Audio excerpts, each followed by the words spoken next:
Sore hari ini Allah izinkan kita bisa kembali bersilaturahim ya. Setelah cukup lama kita tidak bertemu dalam kajian offline kita.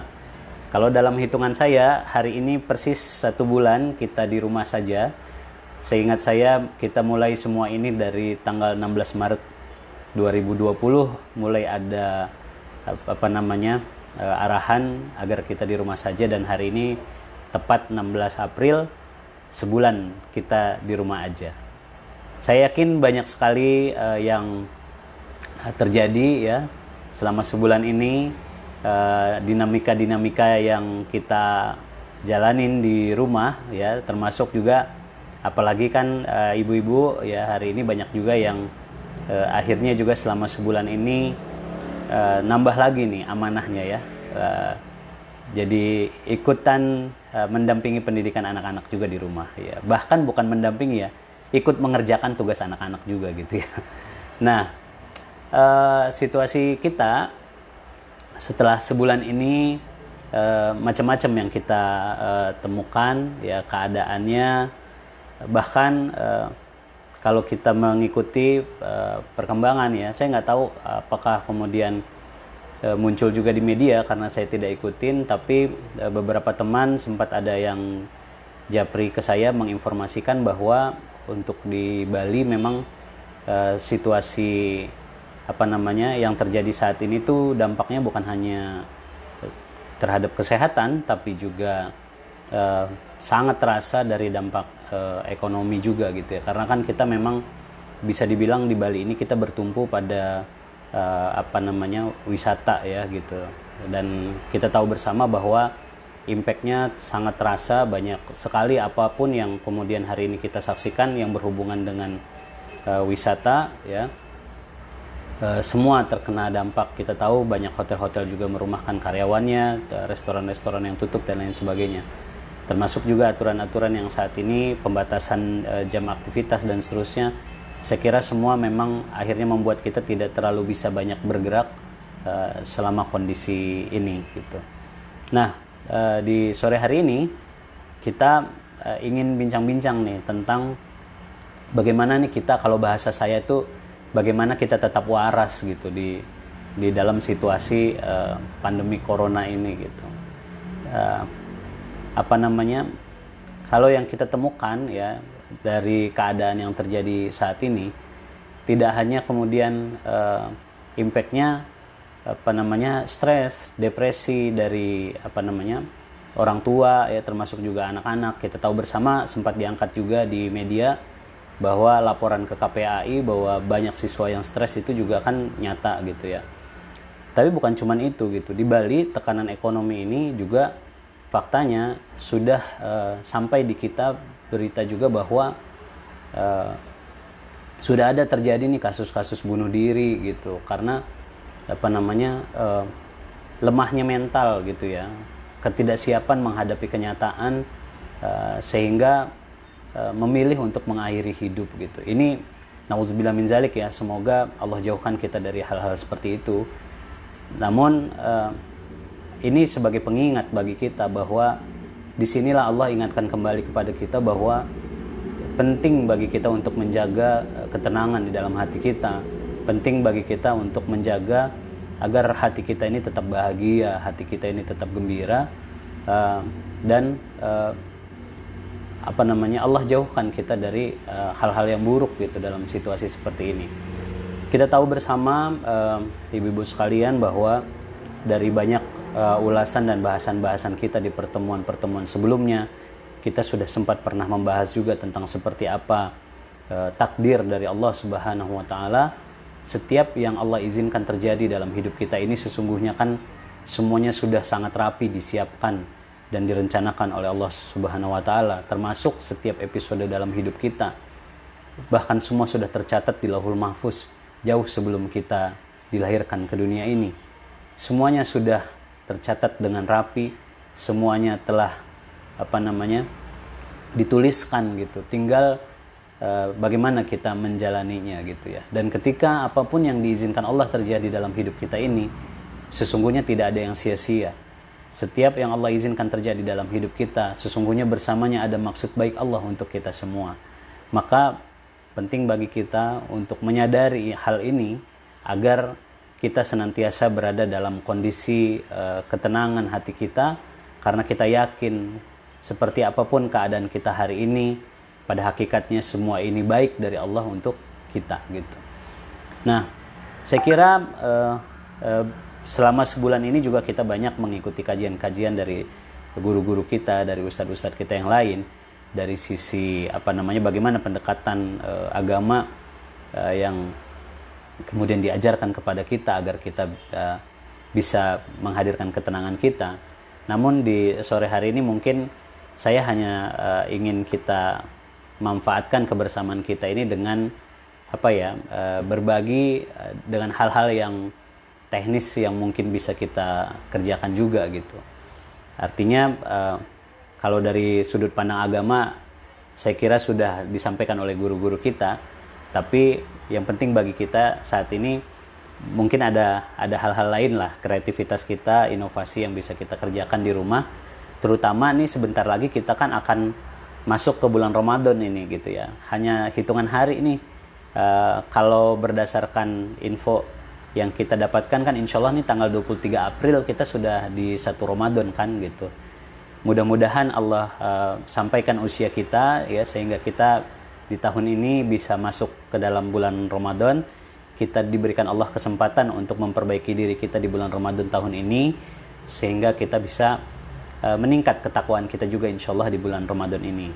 Ini momen yang sangat bagus sebetulnya buat kita, yang diberikan Allah kepada kita, kesempatan kita mendapatkan pengalaman baru menjalankan Ramadan kita. Berpuluh tahun kita mengikuti Ramadan ya, sudah banyak sekali Ramadan yang kita lewati, tapi di tahun ini Allah berikan kita kesempatan untuk menjalani Ramadan yang mungkin belum pernah kita rasakan sebelumnya gitu. Pengalaman yang sangat baru bagi kita.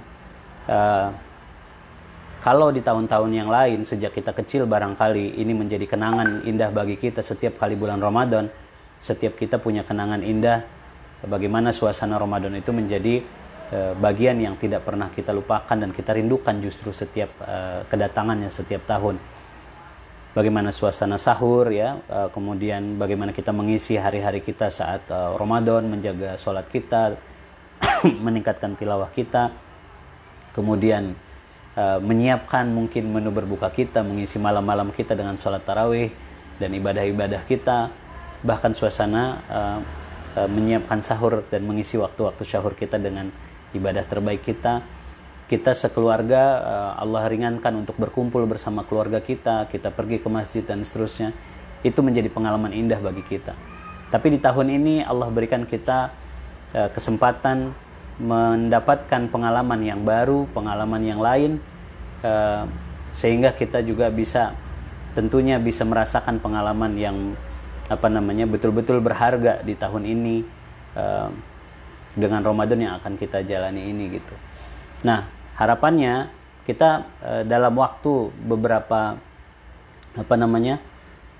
beberapa hari ini betul-betul bisa lebih menyiapkan lagi nih, kita bisa lebih fokus menyiapkan diri kita, pasangan kita, ya anak-anak kita, agar kita bisa betul-betul siap nanti saat masuk di Ramadan itu kita betul-betul siap menjalani Ramadan kita gitu ya. Ya persiapannya barangkali sudah kita ulas kemarin, kita bahas juga bersama kajian bersama keluarga DSM ya kemarin ya, bagaimana kita perlu mengkondisikan keluarga kita, menghadirkan kegembiraan itu sejak awal di anak-anak kita gitu, termasuk kita membangun suasananya dengan menjaga kegembiraan itu di dalam diri kita, termasuk membuat program-program di dalam keluarga kita ya, karena kita tidak sholat di masjid ya selama Ramadan ini, sepertinya kita nggak akan sholat tarawih di masjid juga. Jadi hampir semua aktivitas Ramadan kita itu akan kita laksanakan di rumah gitu. Jadi ini rasanya perlu kita siapkan dengan matang, seperti apa kita mengisi kegiatan kita yang menyenangkan, yang menggembirakan bagi kita, agar hari-hari kita selama kurang lebih 30 hari nanti kita akan lewati dengan suasana gembira gitu. Baik, ada beberapa usulan lah gitu ya, yang barangkali bisa kita bisa kita lakukan untuk menjaga emosi kita nih tetap terkontrol gitu ya saat kita menjalani hari-hari kita. Karena kita tahu bersama bahwa kalau kita tidak fokus menjaga urusan mental kita ini, kalau kita tidak menjaga kesehatan mental kita ini dampaknya nih bisa kemana-mana gitu. Satu kata yang sudah mulai banyak muncul di Facebook hari ini adalah bosan, ya. Termasuk dari anak-anaknya, termasuk juga ibu-ibunya gitu. Apalagi yang suka nge-mall gitu, apalagi yang suka biasa jalan gitu. Oh siap. Ya. Jadi kita biasanya nih, iya kan? Bisa kebayang nggak kita hampir tiap hari beraktivitas dan seterusnya gitu ya. Kita berkegiatan, banyak aktivitas kita. Hampir nggak ada kebosanan di dalam hari-hari kita di saat normal gitu ya. Karena kajian kita banyak, pertemuan kita banyak, ngobrol dengan orang lain dan seterusnya. Tapi hari ini kita di rumah aja gitu. Dan ini sudah sebulan gitu. Kalau misalnya dilihat potensi untuk guncangan-guncangan emosi ini ya sangat ada juga gitu sebetulnya, termasuk juga anak-anak. Nah, ini nanti kita bisa lihat kalau untuk anak-anak ya ada beberapa hal yang bisa kita amati nih, ciri-ciri mereka yang mulai merasakan ketidaknyamanan ya. Mungkin kalau bahasa kita ini kalau dibilang gangguan mental sih terlalu ekstrim lah ya gitu, tapi kita perlu amatin dan peka gitu kalau melihat situasi di anak-anak kita, indikasi-indikasinya kita perlu kenali juga gitu. Contohnya misalnya ciri-ciri orang yang udah mulai terdampak dengan stres ya, ini bisa kita lihat nih, termasuk diri kita, mungkin juga anak-anak kita. Coba diperhatikan nih hari-hari kita terakhir-terakhir ini seperti apa, ada nggak perubahan dari sikap ya. Jadi anak-anak kita termasuk kita, coba lihat sikapnya. Apakah kemudian kita lihat ada kemunduran-kemunduran dalam kita bersikap gitu ya. Maksudnya kemunduran-kemunduran ini adalah dari perilaku keseharian, termasuk anak kita, bahkan juga diri kita. Kita lihat nih, barangkali misalnya mulai sering yang awalnya baik gitu ya, mulai cari gara-gara gitu. Yang awalnya anak kita rajin banget, tiba-tiba males gitu. Yang awalnya istilahnya ya, yang ceria gitu, tiba-tiba jadi pendiam gitu. Nah, ini perlu kita amatin gitu. Termasuk mungkin juga pasangan kita, termasuk kita gitu. Kalau tiba-tiba kita awalnya kita nih orangnya heboh, kita ini orangnya ceria, kok tiba-tiba sekarang tuh mulai banyak diem, mulai banyak istilahnya tuh ya, mulai nggak ceria aja gitu, mulai cemberut aja, mulai banyak termenung gitu ya, menghayal gitu. Ini udah ciri-ciri nih gitu. Kitanya perlu menyadari tuh, jangan sampai dibiarkan gitu. Jadi kita perlu sadar, jangan sampai terjadi penurunan nih dalam perilaku kita gitu. Yang kedua, termasuk juga nih yang perlu diamatin urusan nafsu makan nih. Nah, ini juga indikasi indikasi yang perlu kita amatin nih, kita ini udah terdampak stres, depresi atau kayak gimana nih dari urusan makan kita. Kita kan udah tahu nih pola makan kita selama kondisi normal itu seperti apa. Ya kan, saya ini bukan ngomongin banyak makan atau enggak ya, bukan ya gitu. Tapi kan yang wajar, kita udah tahu pola makan kita, jumlah makan yang biasanya kita nikmati itu seberapa, kita udah tahu. Tapi cek hari ini ya, setelah sebulan ini, kita bisa cek nih, makan kita kayak gimana. Apakah tambah sedikit, artinya kehilangan selera makan, atau justru karena emosionalnya jadi banyak banget makannya gitu. Jadi nggak kayak biasa gitu. Nah, kalau makannya udah jadi nggak normal kayak biasa, ini patut dicurigai juga ada sesuatu yang terjadi sama diri kita nih gitu. Jadi perlu dicek juga lah urusan makan ini gitu ya. Apalagi ya tidur. Nah, masalah dengan tidur ini juga salah satu pengaruh dari kesehatan mental juga gitu. Kalau udah mulai terasa, misalnya mulai susah tidur gitu kan, kepikiran ini, kepikiran itu, dan seterusnya, mulai memikirkan hal-hal yang belum tentu terjadi di masa depan dan seterusnya. Ini bikin kita akhirnya mungkin sering kebangun-kebangun, nggak pules, nggak nyenyak tidurnya. Ini bisa jadi termasuk juga indikator nih bahwa kita udah mulai ada nih serangan-serangan stres dan depresi ini udah mulai masuk nih mengganggu mental kita gitu. Jadi bahasa lainnya, kalau orang yang nggak stres itu dia tetap bisa tidur enak gitu, minimal gitulah ya. Nah, kalau kita tidurnya masih enak, masih nyaman, atau bahkan lebih banyak porsi tidurnya, waduh, itu disyukurin lah itu ya gitu ya. Tapi kayaknya secara umum hari ini banyakan yang begitu ya, makan tidur gitu kayaknya ya. Itu nggak tahu juga ya. Tapi ya kita syukurin aja lah gitu ya. Yang penting masih enak makan, masih enak tidur, alhamdulillah gitu ya. Jangan sampai kita termasuk yang sulit tidur. Gimana? Kreasi Pak Ustadz, jadi kreasi Bang Lukis. Apa itu? Jadi masak bikin macam-macam yang nggak pernah kita bikin, jadi bikin. Ya, oh apa aja gitu. Oh ya. Coba-coba anak. Oh ya. Maksudnya gini, yang terjadi, boleh di mute dulu audionya. Oke. Maksudnya gini, berpikir yang macam-macam tuh begini. Seringkali yang membuat kita menjadi masuk dalam situasi stres, bahkan depresi itu adalah ketika kita tidak fokus lagi pada apa yang sedang kita jalani hari ini. Ini poin penting bagi kita untuk menjaga fokus kita. Karena kemanapun fokus kita arahkan, itu sumber daya kita, itu semua akan terserap kepada fokus kita. Jadi kalau kita fokus kepada hal-hal negatif, maka semua sumber daya kita akan bergerak terarah kepada hal negatif itu. Nah, potensi stresnya tadi gimana? Tentang yang tadi saya bilang tentang berpikir hal yang yang justru membuat kita lebih stres. Misalnya saat ini kan kita hidup itu kan sebetulnya dibagi 3 waktu tuh kita tuh. Jadi ada hidup. Bang Lubis. Ya. Bang Lubis. Ya. Gimana Bu? Tolong Bu Yanti mau ikut. Minta tolong dimasukin, dia ada gangguan. Udah. Sudah masuk. Udah. Sudah masuk. Oh iya. Udah. Baik, terima kasih. Udah. Oke, lanjut ya. Gimana tadi? Loh, ini di satu tempat lah ini. Bu Ira sama Bu Mela satu tempat toh. Biasa, dia nggak mau terpisah dengan saya, Bang. Oh, siap. Oke, lanjut ya. Jadi kita, gimana tadi? Kita itu hidup, waktunya itu kan ada 3. Kita hidup di masa lalu, kita hidup di masa kini, dan ada masa depan juga gitu. Kita perlu menyadari nih, bahwa yang namanya masa lalu itu, apapun yang sudah terjadi, setiap peristiwa yang pernah terjadi di masa lalu kita itu namanya sejarah. Sudah menjadi sejarah.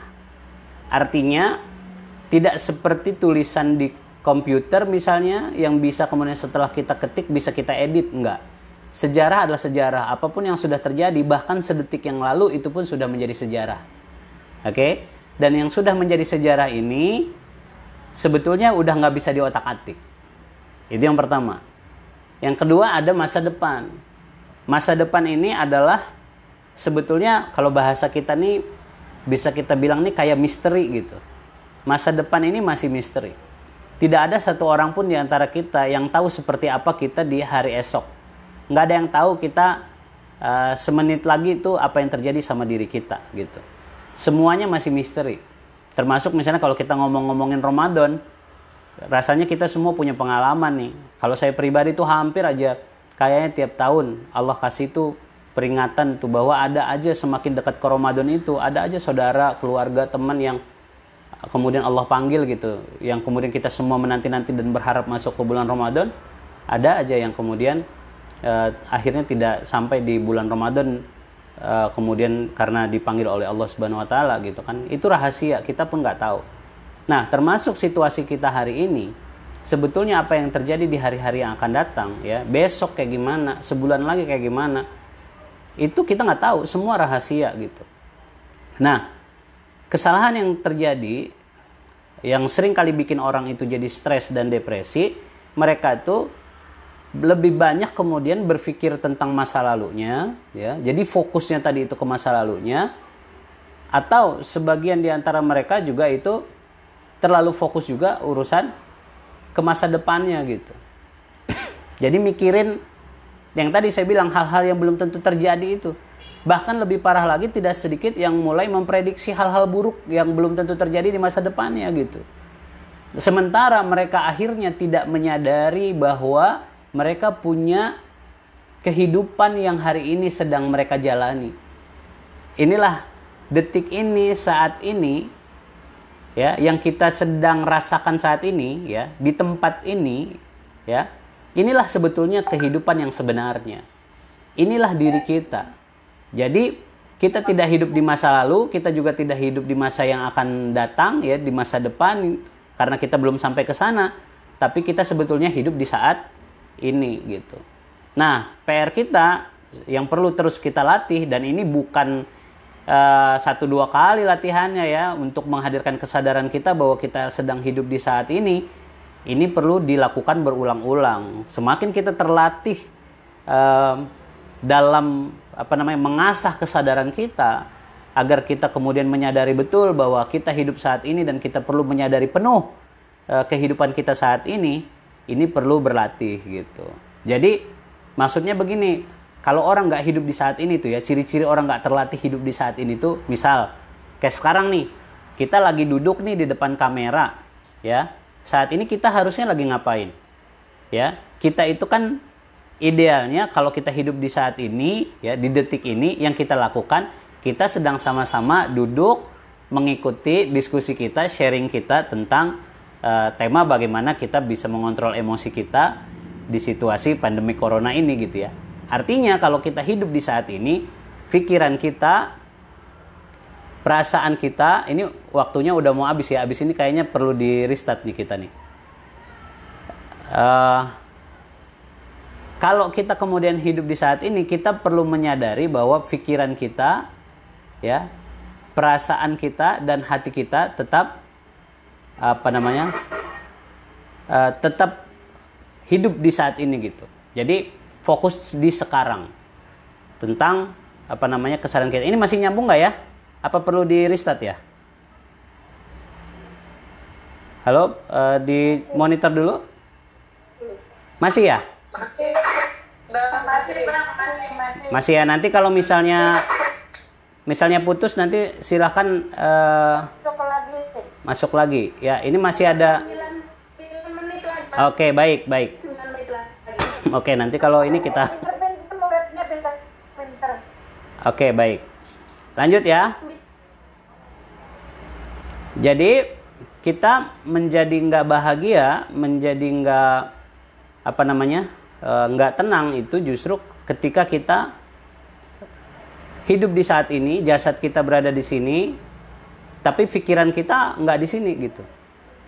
Pikirannya kemana, perasaannya kemana gitu. Misal contohnya ya, lagi duduk saat ini tapi masih mikirin, wah itu cucian belum diangkat tuh gitu kan.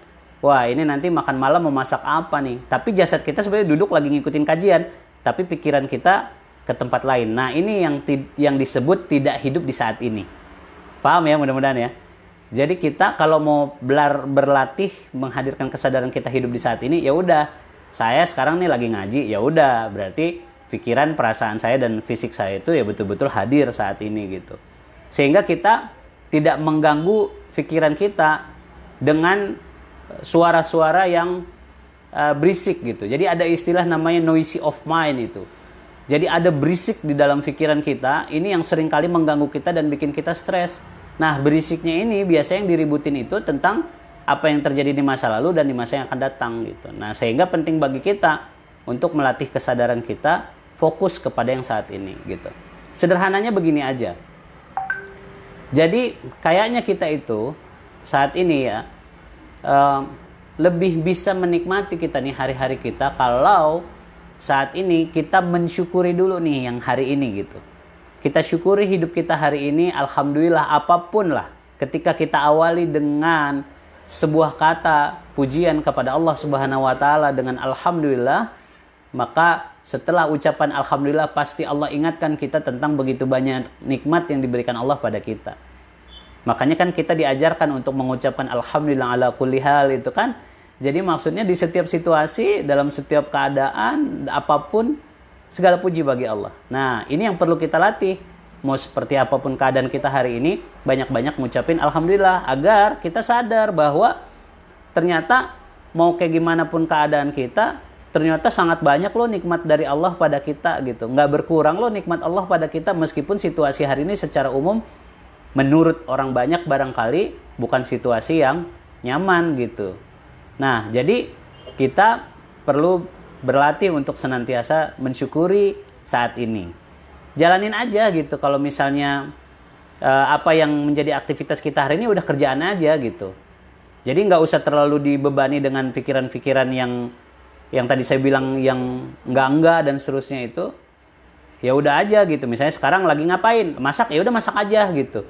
Oh, lagi mau bersih-bersih rumah. Oh ya udah, aku lagi bersih-bersih rumah. Udah gitu aja gitu. Sekedar kemudian kita kerjakan semaksimal yang kita mampu tanpa harus menambah embel-embel yang lain. Akan menjadi masalah kalau misalnya kita lagi bersih-bersih rumah misalnya kan, sambil nyapu gitu. Yang harusnya kita fokus kan ini fisik nyapu, perasaan nyapu, pikiran nyapu. Itu kan fokus. Nah, akan terganggu kita dan bisa menjadi stres itu kalau kita apa? Kalau kita nanti mulai mikir nih, sampai kapan ini kayak gini nih? Sampai kapan di rumah terus ini? Ya, mau nyapu-nyapu terus nggak keluar-keluar ini mau sampai kapan ini semua gitu. Nah, ini nih nanti yang bisa bikin kita stres gitu. Sehingga sebetulnya nggak usah terlalu mengganggu pikiran kita dengan hal-hal yang berpotensi justru membuat kita stres. Ya cukup nikmatin, syukurin, sadarin apa yang sedang kita kerjakan saat ini gitu kira-kira. Oke? Apalagi ya? Penting bagi kita untuk fokus tadi itu, karena kalau kita fokus kepada yang terjadi saat ini, yang kita kerjakan saat ini, kita akan optimal. Semua sumber daya kita itu akan betul-betul fokus juga, karena kita fokus kepada apa yang sedang kita kerjakan. Semua sumber daya kita itu fokus pada apa yang sedang kita kerjakan saat ini gitu. Jadi suasana hati kita nggak akan terlalu banyak gejolak-gejolak, karena kita nggak kasih ruang untuk kemudian menjadi liar itu pikiran-pikiran yang tadi, yang awalnya kita cuman lagi nyapu, lagi nyetrika, lagi nyuci, karena pikiran-pikiran ke depan ini muncul. Ini mau berapa bulan ini, nanti dipikirin lagi, aduh ada kabarnya ini baru 6 bulan bakal selesai. Ada lagi yang menyampaikan ini bisa setahun nih. Stres kita kalau mikirin begitu. Udah aja episodenya hari ini. Ya udah aku lagi berada di hari ini, udah kerjain aja gitu. Sehingga kita mulai lebih bisa mengontrol emosi kita dengan fokus aja ngejalanin apa yang ada sekarang aja gitu, tanpa harus memusingkan diri kita dengan semua yang berpotensi bikin kita sedih, bikin kita jadi nggak sabar, bikin kita kehilangan semangat gitu ya. Nah, ini bisa kemudian kita atasin juga dengan dengan memilih kegiatan-kegiatan yang kita sukain gitu, untuk kemudian menjaga kita tetap waras tadi itu. Lakukanlah aktivitas yang kita cintai, apa yang kita sukai gitu ya.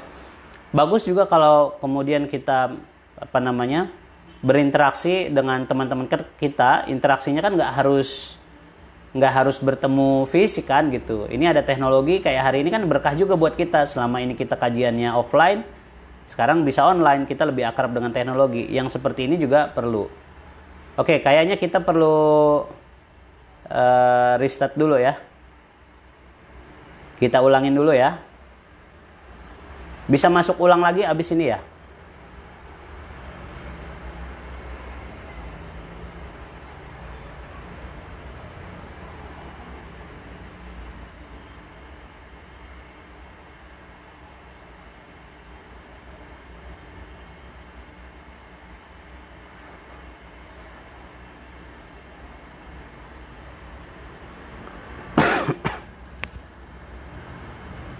Oke, kita masih menunggu kembali.